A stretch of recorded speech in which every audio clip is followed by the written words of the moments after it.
Hello everyone, welcome to our YouTube channel technical study. Myself Israr Ahmad. आज हम discuss करेंगे bankers algorithm. और bankers algorithm हमारी जो आती है वो आती है डेडलॉक अवॉइडेंस के अंडर में। अब देखिए, जैसे इसका नेम है, नेम सजेस्ट करता है बैंकर्स एल्गोरिदम। तो जो ये यूज़ करते हैं हम बैंकर्स एल्गोरिदम, ये असल में हम यूज़ करते हैं बैंकिंग सेक्टर में।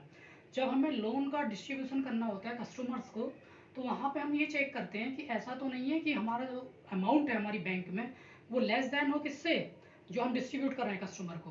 तो पहले हम ये चेक करते हैं कि अवेलेबिलिटी अगर हमारी ग्रेटर देन है डिस्ट्रीब्यूशन से, तो हम क्या करेंगे, लोन को डिस्ट्रीब्यूट कर देंगे। अदरवाइज क्या करेंगे, हम लोन को डिस्ट्रीब्यूट नहीं करेंगे। ठीक है, किसी भी कस्टमर को लोन डिस्ट्रीब्यूट नहीं करेंगे। ठीक, और ये जो एल्गोरिदम हम डिज़ाइन की थी, ये एल्गोरिदम डिज़ाइन की थी डाइक्स्ट्रा एंड हैबरमैन ने। क्लियर है? तो अब इसको समझ लीजिए, इसमें जो यूज़ करते हैं कुछ डेटा स्ट्रक्चर्स हैं हमारे जिनको हम यूज़ करते हैं। देखिए, first is M and second is N. M represents the number of resources and N represents number of processes. M क्या रिप्रेजेंट कर रहा है, नंबर ऑफ रिसोर्सेज कितने हैं हमारे पास, और N जो रिप्रेजेंट कर रहा है वो रिप्रेजेंट कर रहा है नंबर ऑफ प्रोसेसेस को। ठीक है, अब समझ लीजिए, देखिए कौन कौन से डेटा स्ट्रक्चर्स हैं हमारे यहाँ पे। फर्स्ट डेटा स्ट्रक्चर है हमारे पास अवेलेबल एम। अब देखिए अवेलेबल एम, इसका क्या मीनिंग है। पहली चीज तो ये है कि हमारा वन डायमेंशनल एरे है। क्या है, वन डायमेंशनल एरे है, और जिसका साइज क्या है, एम। मींस एम रिसोर्सेज हमारे पास क्या है, अवेलेबल है। मींस क्या हुआ, it indicates the number of resources available of each type. Number of resources available of each type, ये रिप्रेजेंट कर रहा है क्या हमारे पास, अवेलेबिलिटी कितनी है। ठीक है, करंटली अवेलेबल कितने हैं हमारे पास। सेकेंड डेटा स्ट्रक्चर है हमारे पास, बस इसको समझिए। वैसे अगर मैं कहूं available I equal to k, इसका क्या मीनिंग है कि हमारे पास जो है के इंस्टेंसेस अवेलेबल हैं रिसोर्स टाइप आर जे के या आर आई के। क्या है यहाँ पे, रिसोर्स के कौन सा है, आर आई के इंस्टेंसेस हमारे पास अवेलेबल हैं। क्लियर है। सेकंड क्या है, सेकंड हमारे पास डेटा स्ट्रक्चर है max. Max N comma M. देखिए क्या है, ये अब एरे है, 2D एरे है। ये क्या रिप्रेजेंट करेगा, हमारा नंबर ऑफ रोज को रिप्रेजेंट करेगा, एम रिप्रेजेंट करेगा नंबर ऑफ कॉलम्स को। तो क्या हो गया, टू डायमेंशनल एरे हो गया, और साइज क्या होगा, एन क्रॉस एम होगा। क्लियरली। अब ये क्या रिप्रेजेंट करता है, ये रिप्रेजेंट करता है it defines the number, it defines the maximum demand of each process from each type. Means हमें कितनी डिमांड होगी, मैक्सिमम कितनी डिमांड है किसकी, रिसोर्सेज की। जो भी प्रोसेस है उनको कितनी डिमांड होगी, रिसोर्सेज की। क्लियर है। अगर मैं कहूं if max I J equal to के, मीन्स इसका मीनिंग समझिए, max I J equal to के मीन्स प्रोसेस पी आई को रिक्वायरमेंट है के इंस्टेंसेस की, किसके, R J. Means process P I required at most k instances of resource rj। Clear है कि k इंस्टेंस की रिक्वायरमेंट है प्रोसेस पी आई को, कौन से रिसोर्स की, आरजे रिसोर्सेज की। क्लियर है कॉन्सेप्ट। तो ये बात हो गई हमारी मैक्स की। नेक्स्ट है हमारा एलोकेशन एन कोमा एम। अब देखिए एलोकेशन की बात कर रहे हैं, मीन्स अभी हमने करंटली कितने रिसोर्सेज एलोकेट करा दिए हैं प्रोसेसेस को। क्या है, एन क्रॉस एम। तो ये भी क्या होगा, टू डायमेंशनल एरे होगा, और इसका साइज क्या होगा, एन क्रॉस एम होगा। क्लियरली। अब देखिए इसको समझिए, it defines the number of resources of each type currently allocated to the processes. कि करंटली हमने कितने रिसोर्सेज एलोकेट करा दिए हैं, किसको, रिसोर्सेज को, सॉरी प्रोसेस को, कितने रिसोर्सेज एलोकेट करा दिए हमने प्रोसेसेस को। क्लियर है। तो ये बात हो गई हमारी। नेक्स्ट नीड की बात कर लेते हैं। कुछ तो हमने एलोकेट करा दिए हैं, मैक्सिमम रिक्वायरमेंट थी हमारी कि मैक्सिमम किसी टास्क को कंप्लीट कराने के लिए कितने रिसोर्सेज की रिक्वायरमेंट है। उसके बाद हमने कुछ एलोकेट करा दिए, तो हो सकता है कि जितनी उसकी रिक्वायरमेंट हो मैक्सिमम उतने एलोकेट नहीं कराए हमने। तो हम क्या चेक करेंगे, हम चेक करेंगे कि नीड कितनी है अभी उसकी। तो ये किस क्या रिप्रेजेंट करता है, नीड एन कोमा एम। ये भी क्या होगा, एन कोमा एम है, मीन्स टू डायमेंशनल एरे होगा, और साइज क्या होगा इसका भी, एन कोमा एम होगा। It indicates remaining need of each processes of each resource type, means कि जितने भी प्रोसेसेस हैं उनको अभी कितने की नीड है, जो भी रिसोर्सेज अवेलेबल है हमारे पास उनमें से। क्लियर है कि number of resources required currently. Clear. अगर मैं कहूं कि नीड, अगर मैं कहूं need i j equal to k है, तो इसका क्या मीनिंग है कि जो प्रोसेस पी आई है, need k, need i J equal to k, इसका क्या मीनिंग है, process P I needs K more instances of resource type R J. Clear कि जो प्रोसेस पी आई है उसको के मोर इंस्टेंसेस की रिक्वायरमेंट है। कौन से रिसोर्सेज की? आरजे रिसोर्सेज की। आरजे रिसोर्सेज की क्या है? रिक्वायरमेंट है उसको। क्लियर। उसके बाद होता है हमारा, अगर मैं कहूँ इसको जो नीड हमें वो फाइंड आउट करनी है तो कैसे फाइंड आउट करेंगे? जितनी हमें मैक्सिमम रिक्वायरमेंट है उसमें से हम क्या कर दें, जो हमने एलोकेट करा दिए तो वो क्या जाएगी? नीड आ जाएगी हमारी। तो need i J equal to क्या आ जाएगा? Need i J equal to हो जाएगा max I j minus allocation i j. Clear. तो ये नीड आ जाएगी हमारे पास। उसके बाद रिक्वायरमेंट की बात को रिक्वेस्ट की बात कर लेंगे कि रिक्वेस्ट क्या हो रही है हमारी? एन को मीन्स एन प्रोसेस को रिसोर्सेज रिक्वायरमेंट है एन। तो ये भी क्या है? 2 डायमेंशनल एरे है। और ये क्या रिप्रेजेंट करता है कि पेंडिंग रिक्वेस्ट कितनी पड़ी हुई है हमें, मीन्स अभी कितने जो रिसोर्सेज हैं वो और कितने चाहिए हमारे एग्जीक्यूट कराने के लिए। ये क्या है? 2 dimensional array of size n cross N.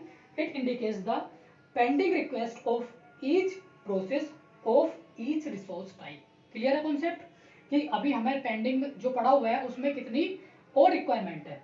अब इसको एक क्वेश्चन से समझ लीजिए। मैं एक सिंपल एग्जांपल ले लेता हूं, ठीक, इसको समझिए।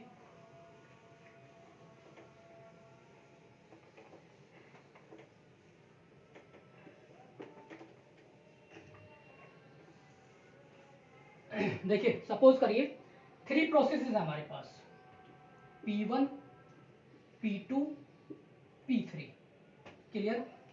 और जो मैक्सिमम नीड है हमारी, मैक्सिमम जो रिक्वायरमेंट है P1 को एग्जीक्यूट कराने के लिए मैक्सिमम रिक्वायरमेंट है 10 रिसोर्सेज की। P2 को एग्जीक्यूट कराने के लिए रिक्वायरमेंट है 4 रिसोर्सेज की। और P3 को एग्जीक्यूट कराने के लिए रिक्वायरमेंट है 9 रिसोर्सेज की। क्लियर है। अब जो हमने एलोकेट कराया है, एलोकेशन, एलोकेट कितना कराया हमने? एलोकेट P1 को हमने जो एलोकेट कराया है अभी अभी P, ऐसे समझ लीजिए P1 को एलोकेट कराया हमने 5, ठीक, 5 रिसोर्सेज क्या करा दिए हमने? एलोकेट करा दिए। P2 को एलोकेट कराया हमने 2 और P3 को हमने एलोकेट करा दिए 2। P1 को रिक्वायरमेंट थी मैक्सिमम 10 की, P2 को 4 की, P3 को 9 की। एलोकेट हमने अभी कितने कराए? 5, P2 को 2 और P3 को 2। तो अगर देखिए मैक्सिमम रिक्वायरमेंट की बात करें तो मैक्सिमम रिक्वायरमेंट कितनी आ गई? 23। 10 + 4 + 9 23। अभी एलोकेट कितने कराए हमने? एलोकेट कराए इनको 5 + 2 + 4 + 2 मींस 9। ठीक। और सपोज करिए जो मैक्सिमम हमारे पास अवेलेबल है, मैक्सिमम अवेलेबल इक्वल टू हम कह रहे हैं मैक्सिमम अवेलेबल है हमारे पास टोटल 12। ठीक है। ओरिजिनल कितने थे? 12 थे। 12 में से हमने क्या किया? 9 को तो एलोकेट करा दिया। ठीक। अभी हमारे पास कितने बचे फिर अवेलेबल? अवेलेबल बचे हमारे पास 12 माइनस जो एलोकेट करा दिए हमने वो तो सब्ट्रैक्ट करेंगे, मींस 9। अभी क्या है हमारे पास? 3 अवेलेबल है। क्लियर है। अब देखिए हम ये चेक करेंगे क्या हमारा जो ये प्रोसेसेस है ये एग्जीक्यूट हो पाएंगे या नहीं हो पाएंगे और उनका सीक्वेंस क्या आएगा। देखिए जब भी कोई प्रोसेस कंप्लीटली एग्जीक्यूट हो जाता है तो उसको हम कहते हैं सेफ स्टेट में चला गया। अगर हमारा क्या हो रहा है, प्रोसेस कंप्लीटली एग्जीक्यूट नहीं हो रहा है, टास्क कंप्लीटली एग्जीक्यूट नहीं हो रहा, तो वो अनसेफ में होगा। और अनसेफ में जाने के बाद क्या होगा? डेडलॉक होगा। एक चीज और समझ लीजिए, अगर स्टेट हमारी अनसेफ है तो नेसेसरी नहीं है कि डेडलॉक होगा, बट अगर डेडलॉक है तो नेसेसरीली क्या होगा? अनसेफ स्टेट होगी। डेडलॉक में क्या होगा? अनसेफ स्टेट होगी। ठीक। अब देखिए अब समझ लेते हैं किस सीक्वेंस में हमारे जो प्रोसेसेस है एग्जीक्यूट होंगे। अब देखिए इसको जो P1 है, P1 को अभी एग्जीक्यूट कराने के लिए कितने की रिक्वायरमेंट है? 10 - 5। नीड कितनी है अभी? 5 की नीड है। P2 को कितने की नीड है? P2 को नीड है, देखिए नीड कैसे फाइंड आउट कर रहे हैं? मैक्स माइनस एलोकेशन, तो मैक्स 10 माइनस एलोकेशन 5 आ गए। फिर P2 को मैक्स माइनस एलोकेशन 4 - 2 कितनी आएगी वैल्यू? 2। P3 की बात कर लेते हैं, P3 को 9 - 2 7। ठीक। अब देखिए हमारे पास अवेलेबल कितने? अवेलेबल है हमारे 3। तो P1 को एक क्या चाहिए? 5 चाहिए। P1 को 5 चाहिए, इसको 2 चाहिए, इसको 7 चाहिए। तो ना तो P1 एग्जीक्यूट कर पाएगा, ना P3 एग्जीक्यूट कर पाएगा, P2 एग्जीक्यूट कर पाएगा। क्यों? इसको कितने की रिक्वायरमेंट है? 2 रिसोर्सेज की रिक्वायरमेंट है। अवेलेबल अभी हमारे पास कितने? 3। तो क्या होगा? ये वाला जो प्रोसेस है P2 एग्जीक्यूट कर जाएगा। क्लियर है कॉन्सेप्ट। P2 जो हमारा प्रोसेस है वो एग्जीक्यूट कर जाएगा। तो जब ये मैंने क्या किया? 3 में से 2 इसको एलोकेट करा दिए, तो एग्जीक्यूट कर जाएगा मीन्स सबसे पहले एग्जीक्यूट किया P2। क्लियर। अब देखिए P2 जैसे ही एग्जीक्यूट कराएगा तो उसके बाद क्या करेगा, जो इसने रिसोर्सेज एलोकेट किए हुए थे उनको क्या कराएगा, फ्री करा देगा। तो इसने एक तो एलोकेट कराए हुए थे कितने, 2 प्लस हमारे पास ओरिजिनल कितने अवेलेबल थे, 3 मीन्स कितने आ गए, 5 हमारे पास क्या हो गए, हमारे पास 5 क्या हो गए, अवेलेबल हो गए। क्लियर है, 5 अवेलेबल हो गए। अब देखिए 5 अवेलेबल हो गए तो क्या होगा, इस P1 को रिक्वायरमेंट होगी कितनी, 5 की, और इसको रिक्वायरमेंट है अभी 7 की। तो किसको पहले एग्जीक्यूट कराएं, हम एग्जीक्यूट करा लेते हैं P1 को। तो अब क्या होगा हमारा, P1 एग्जीक्यूट हो जाएगा। क्लियर है कॉन्सेप्ट, P1 एग्जीक्यूट हो गया। जब P1 एग्जीक्यूट हो गया तो अब क्या होगा, P2 फ्री करा देगा।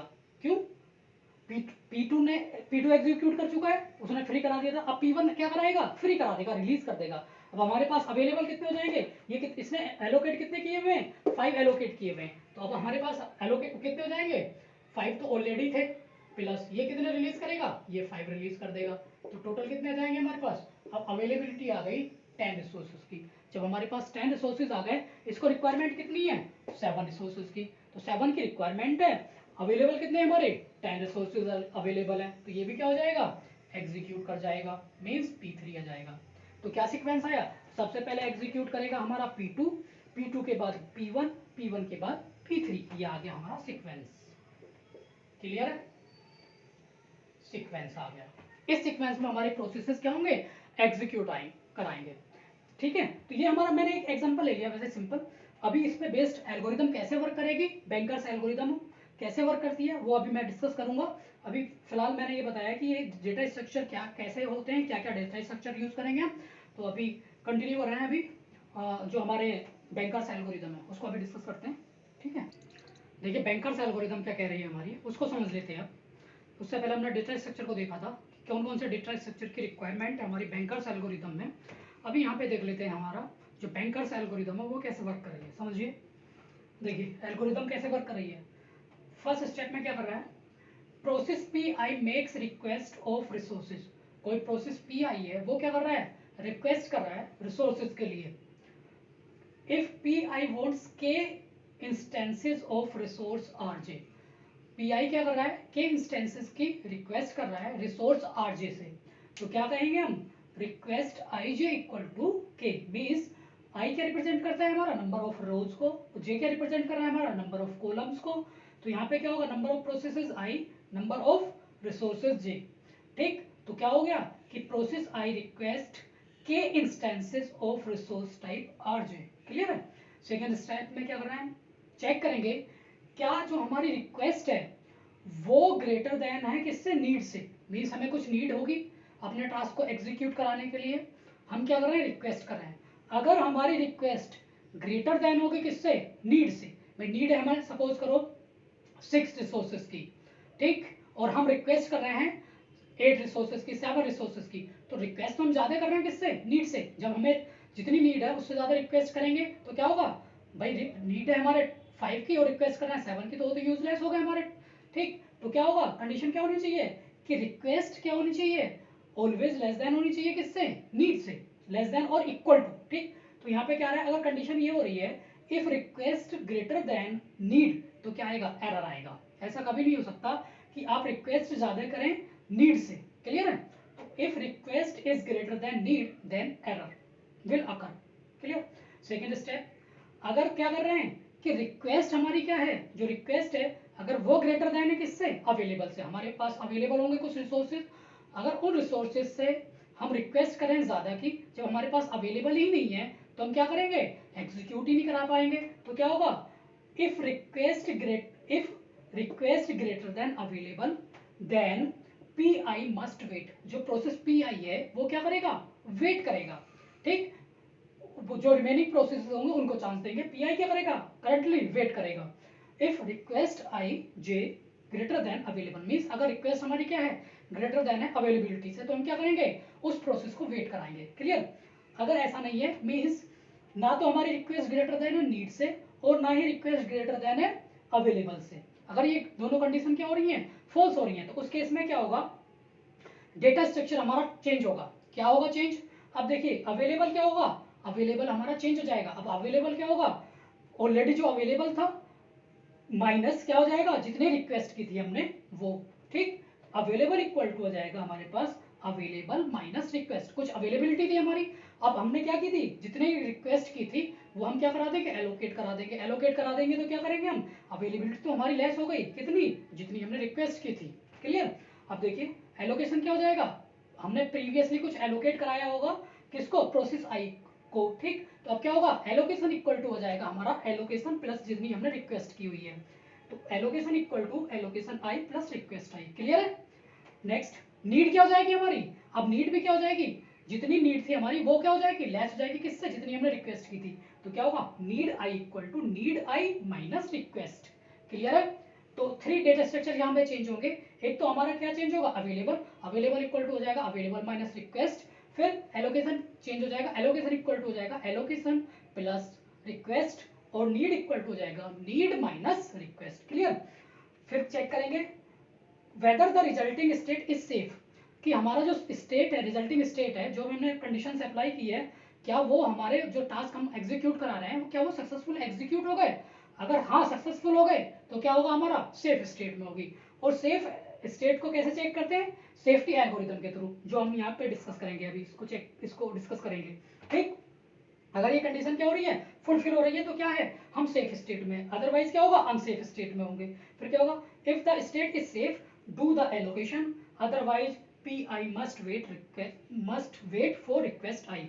अगर सेफ स्टेट में तो क्या करेंगे, हम एलोकेट करा देंगे, अदरवाइज क्या कराएंगे, पी आई को वेट करा लेंगे। क्लियर है। तो ये स्टेप्स है हमारे 6 स्टेप। सबसे पहले हम देखेंगे रिक्वेस्ट कितनी कर रहा है कोई प्रोसेस, फिर उसको रिक्वेस्ट को हम क्या कराएंगे, चेक कराएंगे कि ऐसा तो नहीं है जो रिक्वेस्ट है वो ग्रेटर देन है नीड से, अगर वो ग्रेटर देन होगी तो क्या होगा, हमारा एरर आएगा। अगर ऐसा नहीं है तो फिर सेकंड स्टेप क्या, क्या हमारी रिक्वेस्ट ग्रेटर देन होगी किससे, अवेलेबल से। अगर ऐसा है तो क्या कराएंगे, हम वेट कराएंगे। अगर ऐसा भी नहीं है, मीन्स ये दोनों कंडीशन फॉल्स हो गई, तो कहाँ पे जाएंगे हम डेटा स्ट्रक्चर को चेंज करेंगे। Data structure available equal to होगा available minus request, allocation equal to होगा allocation plus request, and need equal to need minus request. Clear है। फिर उसके बाद सेफ स्टेट चेक करते हैं। देखिए सेफ्टी एल्गोरिथम क्या करती है, सबसे पहले हमने 2 डेटा स्ट्रक्चर्स लिए हैं, कौन कौन से, वर्क एंड फिनिश। देखिए वर्क क्या है, यहाँ पे वर्क हमारा क्या है, बेसिकली वर्क जो है हमारा वो है रिसोर्सेज, रिसोर्स, ठीक। और जो फिनिश है हमारा, फिनिश है हमारा प्रोसेसेस, ठीक। रिसोर्सेज एंड फिनिश क्या है हमारा, प्रोसेसेस। वर्क, रिसोर्सेज, और फिनिश क्या है हमारा, प्रोसेसेस। तो वर्क को हमने क्या कहा है, एम है, जिसकी लेंथ क्या है, मीन्स नंबर ऑफ रिसोर्सेज हमारे पास एम है, और नंबर ऑफ प्रोसेसेस क्या हमारे पास एन है। क्लियर है।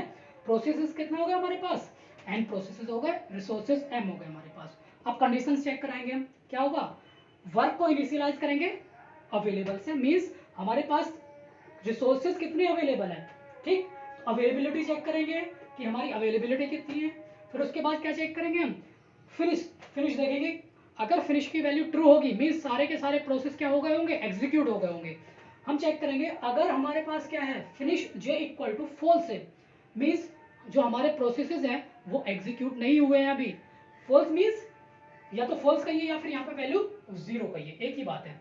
मीन्स अभी क्या है, ये पेंडिंग में, इनको एग्जीक्यूट कराना है, किसको, फिनिश से, क्योंकि क्या कह रहे हैं हम, प्रोसेस। तो प्रोसेस को क्या करना है अभी हमें, एग्जीक्यूट कराना है। एग्जीक्यूट कराना तो क्या कह रहे हैं अभी हम, इसको एग्जीक्यूट नहीं कराया, कंडीशन क्या हो रही है, फॉल्स हो रही है। कितने, जे क्या हमारे पास, जे क्या है, कोई नंबर ऑफ प्रोसेसेस है हमारे पास, 5 4 5 जितने भी प्रोसेस हैं वो सारे के सारे क्या है हमारे पास, प्रोसेसेस हैं।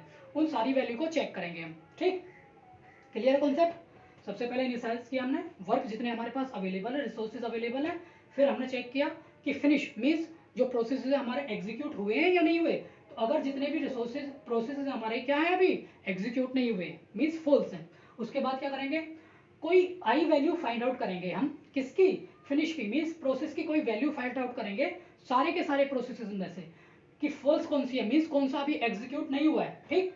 प्लस और क्या करेंगे कि जो नीड है वो नीड कितनी है हमारी, जितने भी अवेलेबल रिसोर्सेज है हमारे पास उनसे लेस है या नहीं है। तो हम क्या कह रहे हैं, need I less than work. Work means जो हमारे पास रिसोर्सेज है। कंडीशन क्या है कि नीड पहले तो होना चाहिए कि हमारे प्रोसेस क्या कर रहा हो, वेट कर रहे हो। वेट मीन्स प्रोसेस हमारे एग्जीक्यूट ना हुए हो, प्लस जो रिसोर्सेज है हमारे उन जो हमारे पास अवेलेबल है मीन्स नीड है वो क्या है, हमारे जो वर्क है उससे लेस है। तो ये अगर टू कंडीशंस फुलफिल हो रही हैं तो क्या करेंगे हम, कहाँ पे जाएंगे, स्टेप नंबर 4 पे जाएंगे। अगर ये कंडीशन फॉल्स हो गई तो क्या करेंगे, कंडीशन फॉल्स के लिए क्या करेंगे, जो भी हमें आई की वैल्यू मिलेगी, कोई आई की वैल्यू फाइंड आउट कर ली हमने यहाँ से, तो क्या करेंगे हम, डेटा स्ट्रक्चर को चेंज करेंगे। वर्क क्या हो जाएगा, मीन्स वर्क रिसोर्सेज क्या हो जाएंगे हमारे पास, जितने भी हमने एलोकेट कराए हुए थे उनको क्या करेंगे, एलोकेट प्लस एलोकेट मीन्स जो भी वर्क है वर्क प्लस एलोकेशन, जो भी हमने प्रीवियस होंगे अब उनको क्या करा देंगे हम, एलोकेट करा देंगे। फिर क्या कराएंगे, जब ये हमारा जो भी आई की वैल्यू हमें मिली थी, जो इस प्रोसेस को हम एग्जीक्यूट करा रहे थे उसको क्या कर देंगे हम, उसको ट्रू कर देंगे। मीन्स वो ट्रू मीन्स वो क्या हो गया होगा, टास्क कंप्लीट हो गया होगा, हमारा प्रोसेस का जो टास्क है वो कंप्लीट हो गया होगा। क्लियर। पहले चेक करेंगे कि कौन सा ऐसा प्रोसेस है जो एग्जीक्यूट करना चाह रहा है, वो हमें प्रोसेस मिल गया। उस प्रोसेस को क्या कराएंगे, जो रिसोर्स हमारे पास अवेलेबल थे उनको हमने क्या करा दिया, एलोकेट करा दिया। ठीक, मीन्स अवेलेबल इक्वल टू क्या हो जाएगा हमारे पास, सॉरी एलोकेशन इक्वल टू क्या हो जाएगा, allocation plus new allocation. Means किसके लिए, आई के लिए। फिर क्या करा देंगे, जो हमारा प्रोसेस जिसको एग्जीक्यूट करा रहे थे उसको क्या करा देंगे, ट्रू। मीन्स वो उसको क्या करा देंगे, रिलीज कर देंगे हम, क्योंकि वो क्या कर चुका है हमारा, वो अपना टास्क कंप्लीट कर चुका है। ठीक, उसके बाद क्या करेंगे, स्टेप 4 से कहा स्टेप 2 में जाएंगे। अगर ये फिर से चेक करेंगे अगेन कि कंडीशन फुलफिल हो रही है नहीं हो रही है। अगर ये कंडीशन फुलफिल नहीं हो रही है तो क्या करेंगे, हम नीचे आएंगे। If finish j equal to true, जितने भी रिसोर्सेज जितने भी प्रोसेसेस थे हमारे, अगर वो सारे के सारे प्रोसेसेस एग्जीक्यूट हो जा रहे हैं हमारे, तो हम क्या कर देंगे, सिस्टम क्या होगा हमारा, सेफ स्टेट में होगा। अदरवाइज क्या होगा, सिस्टम हमारा अनसेफ स्टेट में होगा।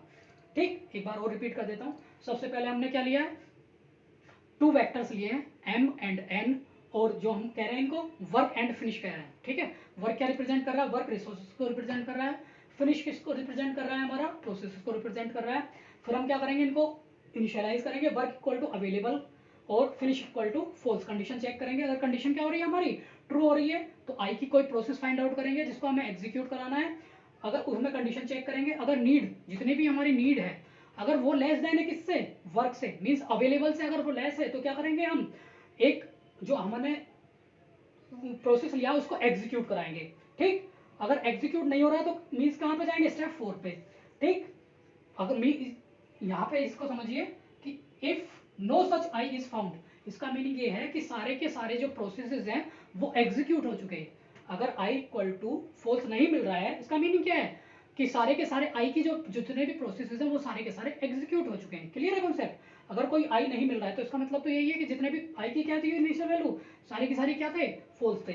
अगर नहीं है ऐसा, मीन सारे के सारे प्रोसेस आपके एग्जीक्यूट हो चुके हैं। जब तक एग्जीक्यूट नहीं होंगे क्या करेंगे हम, स्टेप 3 पे आएंगे, आई की वैल्यू फाइंड आउट करेंगे। फिर क्या करेंगे हम, एलोकेट कराएंगे। ठीक, work equal to work plus allocation. फिर क्या करेंगे, फिनिश इक्वल टू ट्रू कर देंगे जिस भी प्रोसेस को हमें एग्जीक्यूट कराना होगा। फिर क्या करेंगे, अगेन चेक करेंगे कंडीशन कि हम क्या चेक करेंगे, आई फाइंड आउट करेंगे जिस प्रोसेस को भी हमें एग्जीक्यूट कराना होगा। इस तरह से क्या होगा, ये पूरी की पूरी एल्गोरिथम एग्जीक्यूट कराएंगे।